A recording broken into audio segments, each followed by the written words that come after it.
Welcome back to Advanced Answers. If you're enjoying these videos, please like us and subscribe to our channel.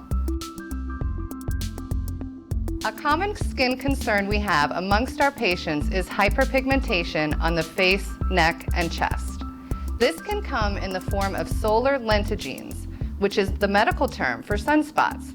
Yet many refer to these as liver spots, freckles, or age spots.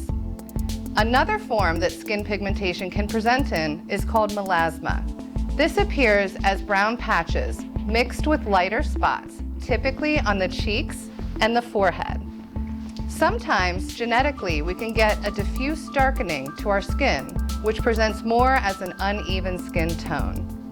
There are many ways to banish dark spots, but first we'll talk about a product you can add to your skincare routine at home called Hydroquinone.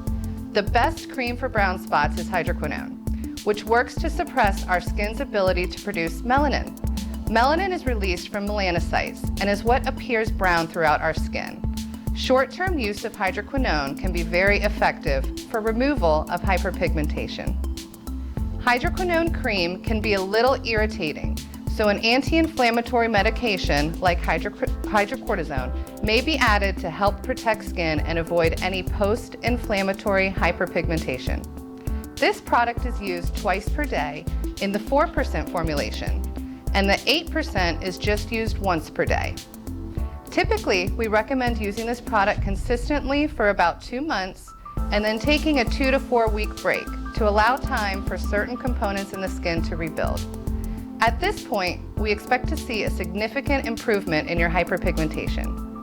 Ask your Studio A provider if this product might be right for you, and we can write you a prescription when we see you. Have a great day. For more advanced answers, please subscribe to our YouTube channel, and we'll talk soon.